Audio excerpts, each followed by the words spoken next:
ever think a simple swipe could lead to something terrifying? In tonight's Scary Tinder stories, we dive into the unsettling encounters that began with a match and ended with more than just a ghostly chill. From profiles that hide dark secrets to matches that aren't who they claim to be. Get ready to hear the stories that will make you think twice before swiping right.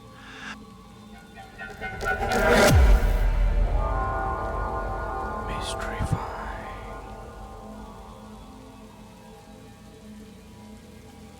It all started with a right swipe. I remember sitting on my couch, scrolling through endless profiles, each one blending into the next. Then her profile popped up. Lydia. Dark hair, piercing green eyes, a mysterious smile that hinted at secrets. Her bio was short and simple. Looking for someone who believes in the unusual. I couldn't resist. I swiped right, and to my surprise, it was an instant match. Hey, her first message read, "Do you believe in the unknown?" Depends on what kind of unknown we're talking about, I replied, playing along. That's when she dropped the hook. She claimed to have an interest in cryptids, creatures that supposedly don't exist. Bigfoot, Mothman, Chupacabra. I thought it was quirky and unique, so I kept the conversation going. A week later, we decided to meet. Lydia chose the location. An old hiking trail on the outskirts of town that I'd never heard of. It's perfect for spotting things, she said, her text laced with excitement. I thought it was odd, but I was intrigued enough to agree. When I got to the trailhead, the sun was already dipping below the trees, casting long, jagged shadows across the forest floor. Lydia was waiting, her green eyes glowing in the fading light. She was even more captivating in person, but there was something off about her, a strange intensity in the way she watched me. "Ready?" she asked, her voice soft but eager. Before I could answer, she turned and started down the path. The forest was dense, the air heavy with the smell of damp earth and pine. We walked in silence for a while, the only sound the crunch of leaves beneath our feet. Then Lydia stopped abruptly. "This is the spot," she whispered, gesturing to a small clearing surrounded by towering trees. "It's here." "What's here?" I asked, half expecting her to laugh and admit it was a joke. But she didn't. Instead, she pulled out a small, old-looking journal and flipped to a page filled with strange symbols and notes. "I've been tracking it for months," she said, her voice trembling with a mix of fear and excitement. "It's been sighted here before. A creature unlike anything else." I laughed nervously, trying to hide the growing unease in my chest. "You're serious?" She looked at me, her expression deadly serious. "Very."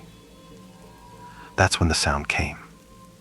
A low, guttural growl that seemed to come from everywhere and nowhere all at once.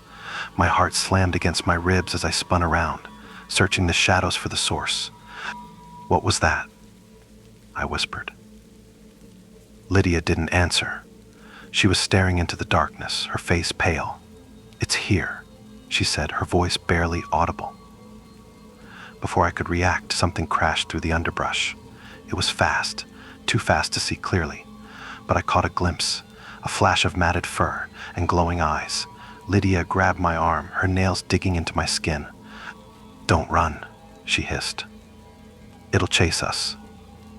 But then the creature stepped into the clearing and my legs ignored her advice. I bolted. The forest blurred around me as I sprinted down the trail, branches clawing at my face and arms.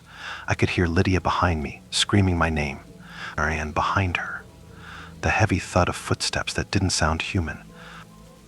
I don't know how I made it back to the trailhead. My car was there, a beacon of safety in the darkness. I jumped in and locked the doors, my hands shaking so badly I could barely get the key into the ignition. Lydia never made it out of the woods. The police searched for her for weeks, but they found nothing. No tracks, no signs of a struggle.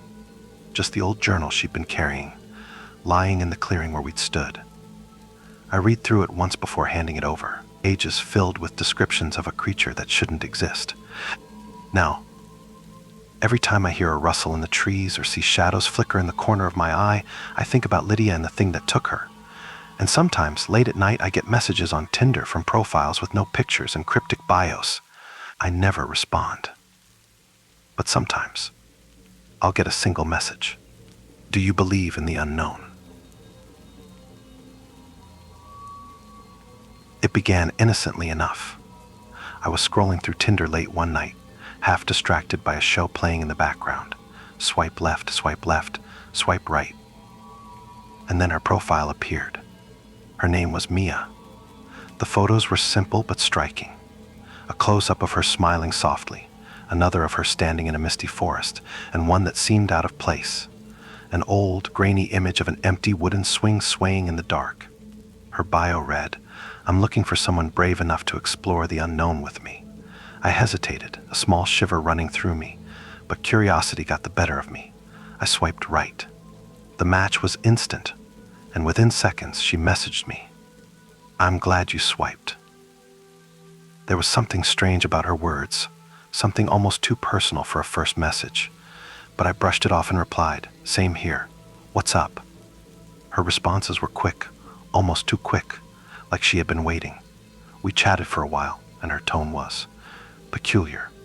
She avoided small talk and instead asked unsettling questions. Have you ever felt like someone was watching you when you were alone? Do you believe in the power of a name? If someone called to you from the dark, would you answer? I played along, chalking it up to a weird sense of humor. She suggested we meet, but her choice of location caught me off guard. "There's a house," she wrote. "It's been abandoned for years. I'll send you the address. Come at midnight." I stared at the message for a long time. Every instinct told me to say no. But then she sent another message. "Please, I need to show you something." Against my better judgment, I agreed.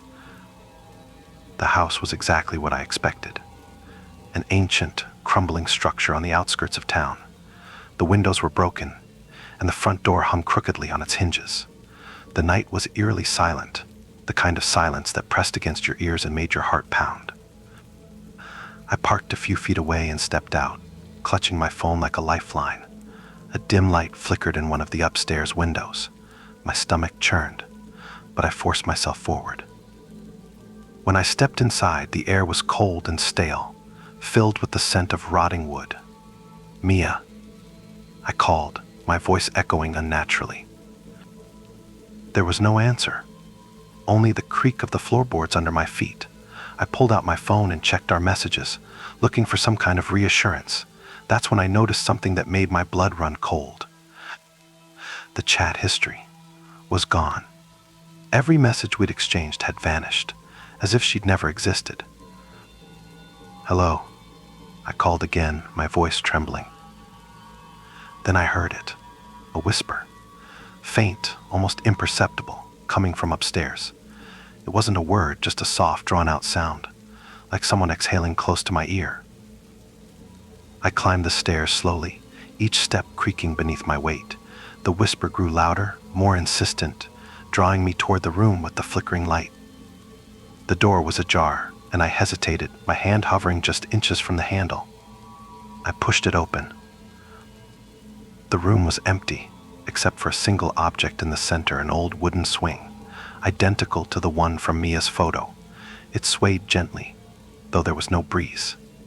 My phone buzzed in my pocket, and I nearly screamed.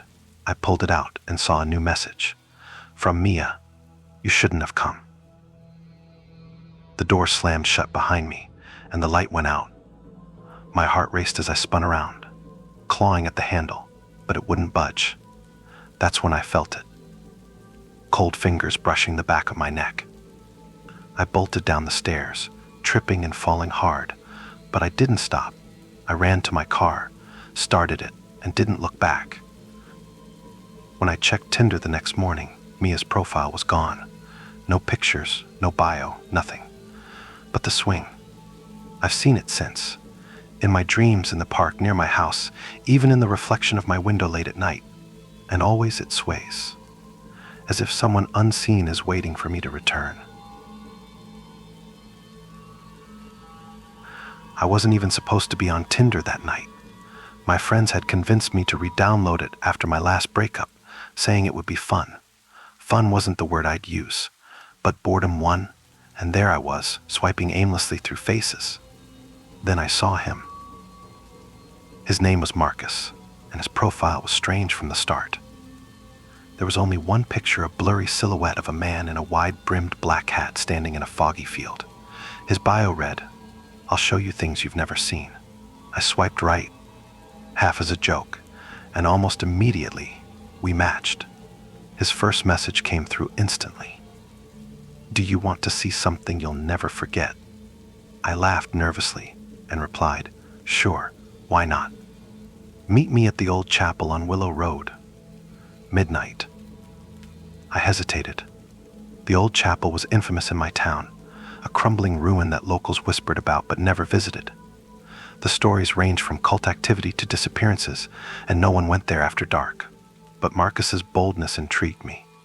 I wanted to prove I wasn't scared. "See you there." I typed, ignoring the prickling unease at the back of my neck.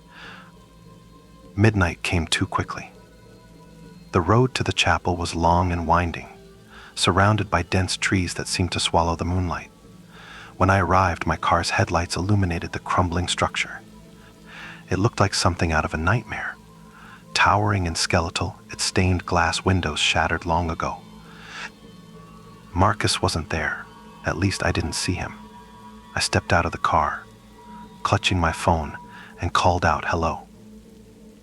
The only answer was the wind rattling through the broken beams. I checked my messages, but there was nothing new. Just as I was about to give up and leave, I heard it. A low hum, like distant chanting, coming from inside the chapel. Against every instinct, I walked toward the sound. The front doors creaked as I pushed them open, revealing the dark interior. The pews were broken, and the air was thick with dust and decay. But there, in the center of the room, was Marcus. He was exactly as I'd imagined, tall and gaunt, dressed in all black, with that wide-brimmed hat casting a shadow over his face.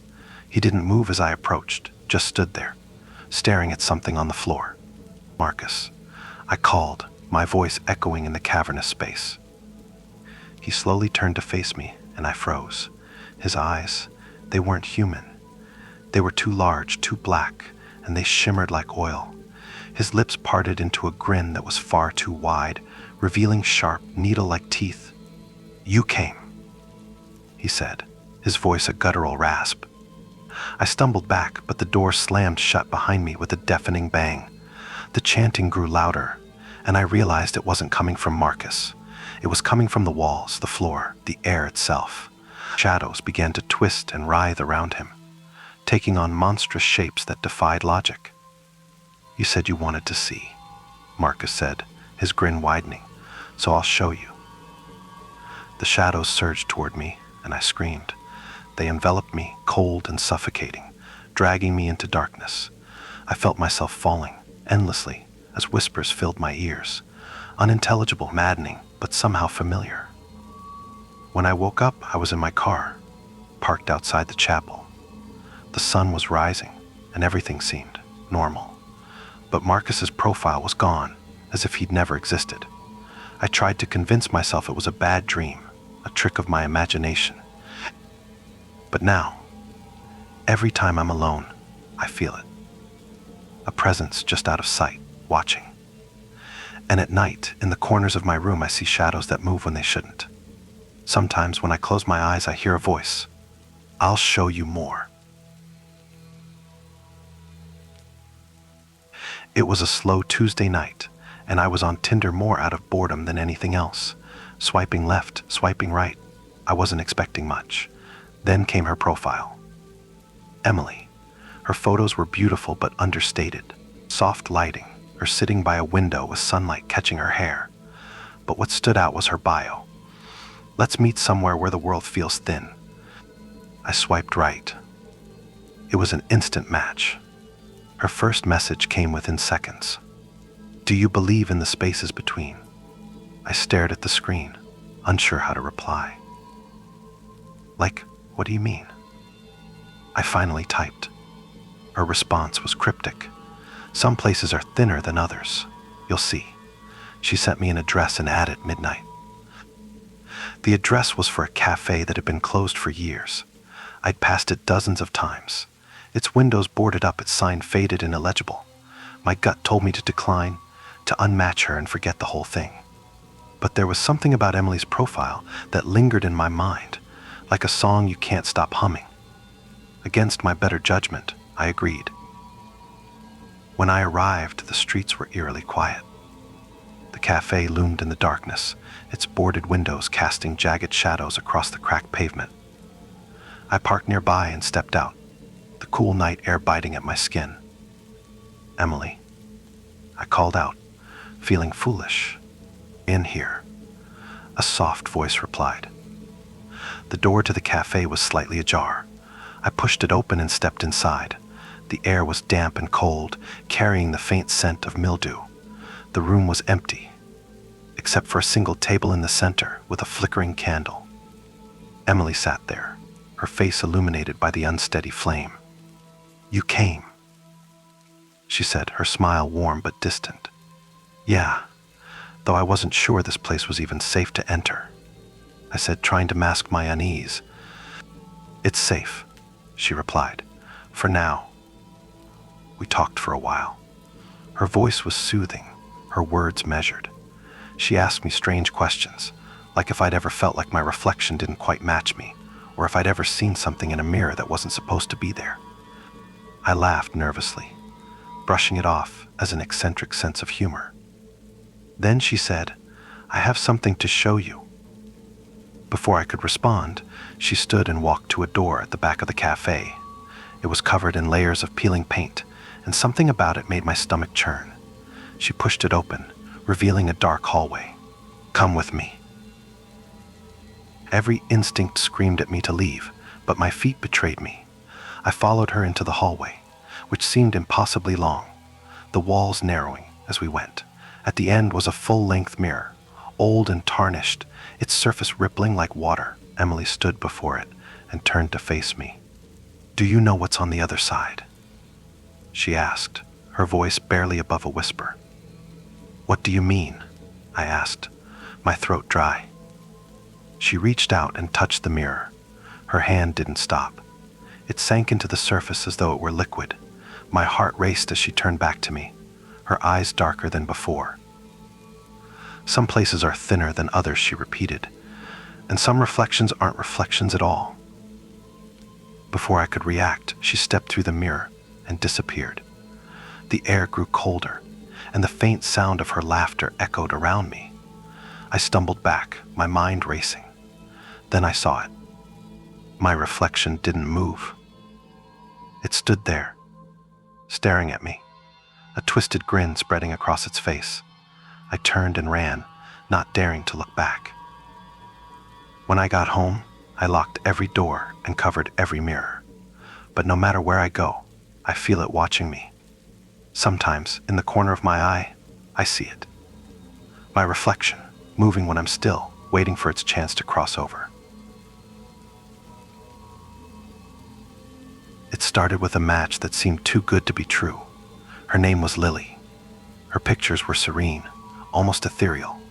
Soft curls framing her face, a wide smile, and always in the same setting. A rustic cabin surrounded by dense woods. Her bio read, "Escape the noise and find me where the world whispers." We clicked immediately. Our conversation flowed so naturally that it felt like we had known each other forever. She suggested we meet in person after only a day of chatting. "Come to my cabin," she said.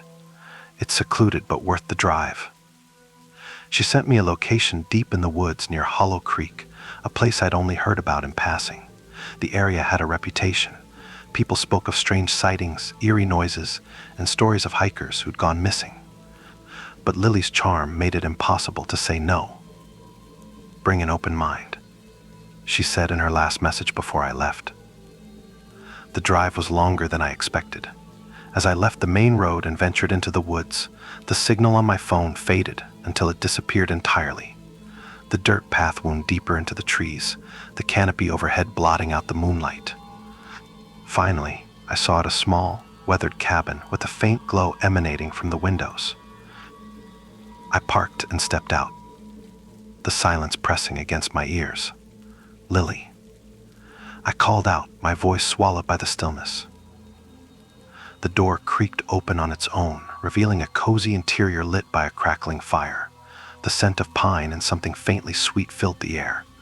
Lily appeared from the shadows, her smile warm but off. Her eyes glimmered too brightly, reflecting the firelight in a way that made my stomach tighten.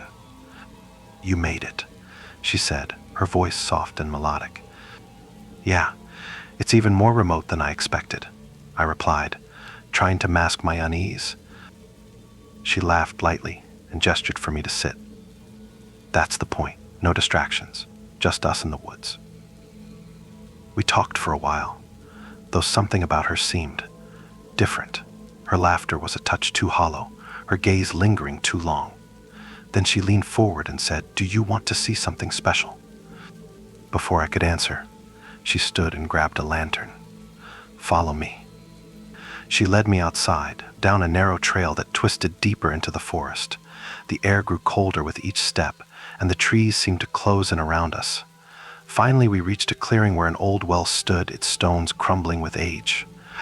"Look inside," Lily whispered, holding the lantern over the edge. I hesitated.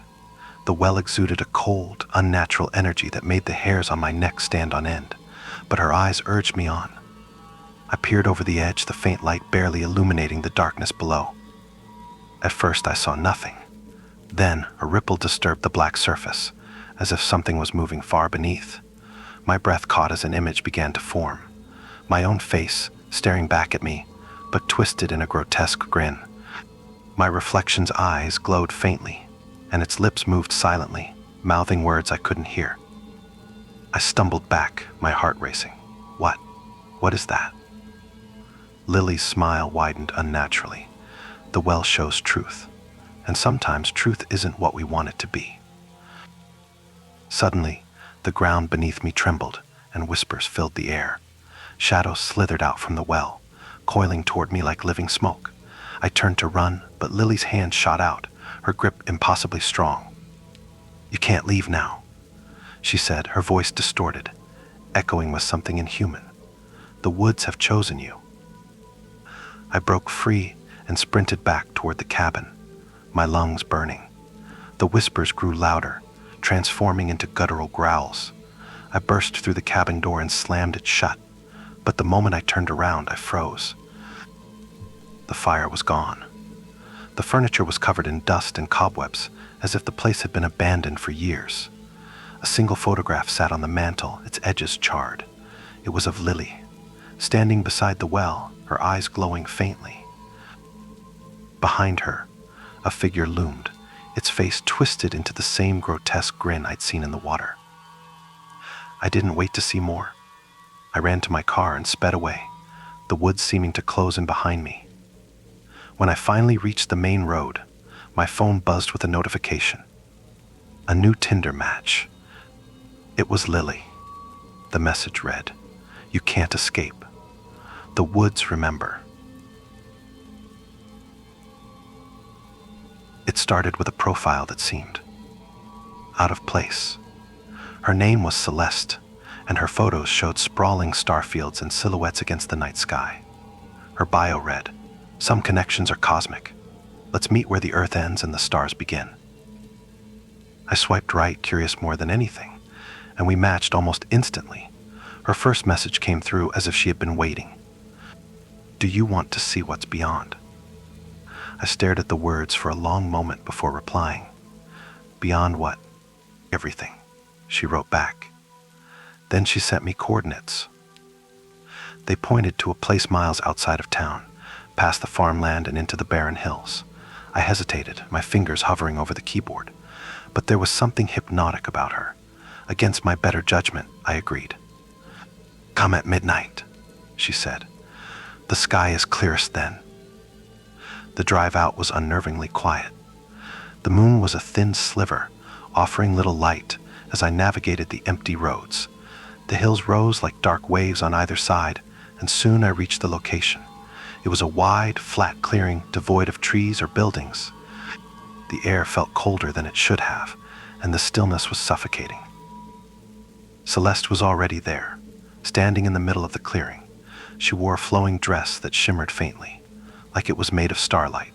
Her head tilted up toward the sky, and she didn't move as I approached. "You made it," she said without looking at me. "Yeah, but this place is kind of..." I trailed off, unsure how to finish. "Creepy? Desolate?" Both felt right. "Perfect," she said, her voice soft but resonant. "The boundary is thin here." I followed her gaze to the stars above. The sky seemed unnaturally bright, the constellations more vivid than I'd ever seen. But there was something wrong. The stars were shifting, slowly but deliberately, forming patterns I didn't recognize. My stomach churned as I realized they weren't moving like stars. They were deliberate, purposeful. "They're watching," Celeste whispered. "Who's watching?" I asked, my voice barely above a whisper. She turned to me then, her eyes glinting with a light that wasn't her own. "Them. The ones who see beyond the veil. They've noticed you now." The ground beneath me felt unsteady, as if the earth itself was shifting. The stars above continued to rearrange, forming shapes that defied understanding. Circles within circles, spirals that seemed to pulse with an otherworldly rhythm. A low hum filled the air, growing louder with each passing second. "What's happening?" I demanded, backing away from her. "They're coming," she said simply. Her tone was calm, almost reverent. "You'll see them soon." The hum became a deafening roar, and I fell to my knees, clutching my ears. The sky above seemed to split open, a gaping void spilling light that was too bright, too cold, too alien. Shapes began to emerge, vast and incomprehensible, their forms twisting and writhing in ways my mind couldn't process. Celeste walked toward the light, her body dissolving into shimmering fragments as she reached it. "Don't fight it." Her voice echoed, disembodied. "They've chosen you." I screamed, scrambling to my feet and running back to my car. The light followed, casting long, jagged shadows as the entities descended. I drove faster than I ever had, the hum still ringing in my ears, the light fading only when I reached the outskirts of town. I thought I'd escaped, but now, every night, the stars shift above my house. The hum returns when I try to sleep, and sometimes in the darkest hours I see them in my dreams, vast, unknowable, waiting for me to come back. The match seemed harmless enough. His name was Adam, and his profile was as average as they come. A few pictures of him hiking, holding a puppy, and one of him laughing with friends at what looked like a brewery. His bio read, "Looking for someone who loves adventures and doesn't take life too seriously." After a week of chatting, he invited me over for dinner. "My roommate's out tonight," he mentioned casually. "It'll just be the two of us." I hesitated, but he seemed genuine. I double-checked his social media. Everything checked out. Mutual friends, tagged posts, even a public LinkedIn profile. If anything, he was almost boringly normal. When I arrived, his place was tucked into a quiet suburban neighborhood. The kind of place where porch lights glowed warmly and curtains framed every window. Adam greeted me at the door, his smile as friendly as it had been in his pictures. "You made it," he said, ushering me inside. The house was neat, almost too neat, with everything in its place. A faint smell of something savory wafted from the kitchen. "Dinner's almost ready," he said, gesturing toward the living room. "Make yourself comfortable." I sat on the couch, noticing how meticulously clean everything was. No dust, no clutter. Even the books on the shelves were perfectly aligned. It felt staged, like a showroom. Adam reappeared with 2 glasses of wine and handed me one. "Hope you're hungry," he said with a grin. We chatted while we ate. He was charming, funny, attentive, but every so often his eyes would drift past me, as if he was watching something over my shoulder. I turned to look, but there was nothing there. "Is everything okay?" I finally asked. He hesitated, then smiled. "Yeah, just..."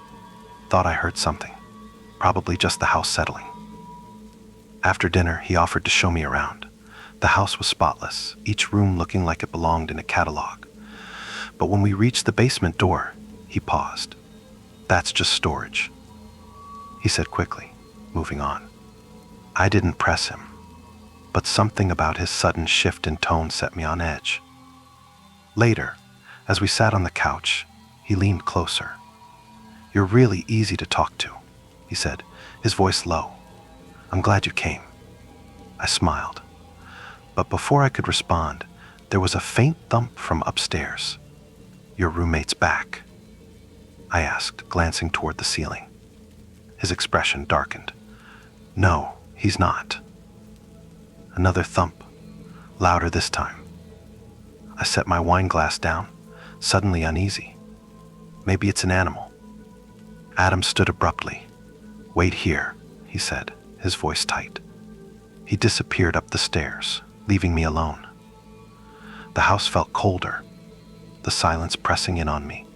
Minutes passed, and when he didn't return, I decided to follow. "Adam," I called softly, climbing the stairs. The hallway was empty, but one door was slightly ajar. Light spilled out, casting a sliver of shadow across the floor. I pushed the door open and froze. The room was sparsely furnished, but the walls, they were covered in photos. Dozens, maybe hundreds of them. All of me. Some were from my social media, others from angles I didn't recognize, taken through windows on the street, at work. My stomach turned as I noticed a photo of me sitting on my couch, from inside my apartment. A creak behind me made my heart stop. I turned to see Adam standing in the doorway, his face blank, his eyes cold. "You weren't supposed to see this," he said, his voice devoid of the warmth it had earlier. I backed away, my mind racing. I should go. He took a step closer, blocking the door. "I don't think that's a good idea." Before I could react, a loud crash echoed from downstairs. Adam's head whipped around, his expression flickering with panic. Taking my chance, I shoved past him and bolted for the stairs. The front door was still locked, but I managed to undo the deadbolt just as Adam reached the bottom of the stairs. He grabbed for me, but I yanked the door open and ran to my car. As I sped away, I glanced in the rearview mirror to see him standing in the doorway, his face illuminated by the porch light, watching me go. When I got home, I called the police. They found the house exactly as I described, except it wasn't Adam's. The real homeowner had been out of town for weeks, and Adam was gone. The photos were gone too. Now, every so often, I get a text from an unknown number. The messages are always the same. "I'm still watching.